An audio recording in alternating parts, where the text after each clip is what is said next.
En titre. Mali, 18 otages libérés.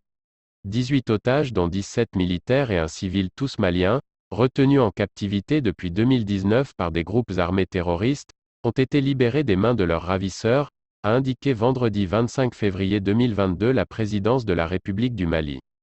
Grâce aux efforts inlassables des autorités de la transition, 18 otages dont un civil et 17 militaires, ont été libérés des mains de leurs ravisseurs.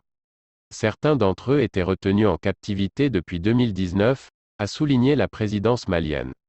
Ces ex-otages ont été reçus le vendredi 25 février 2022 par le président de la transition, en début de soirée à Koulouba.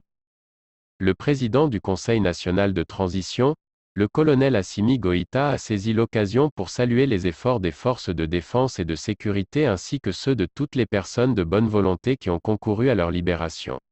Le Conseil national de transition fait savoir que des efforts sont en cours pour libérer tous les otages sur le territoire malien.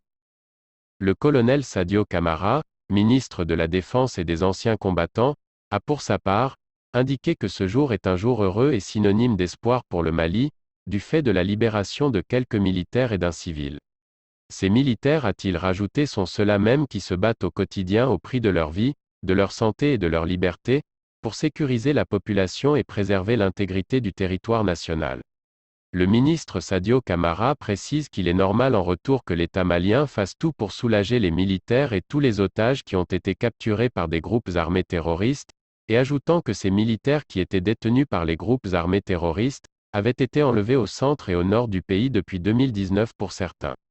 Depuis 2012, le Mali est confronté à une crise sécuritaire exacerbée par des revendications séparatistes et des attaques terroristes, notamment dans le nord, le centre et le sud du pays. Depuis l'arrivée du Conseil national de transition à la tête du Mali, les actions des groupes séparatistes et rebelles sont en baisse grâce aux assauts répétés des forces armées maliennes. Merci pour votre attention et veuillez aimer la vidéo, et vous abonner si vous ne l'êtes pas encore.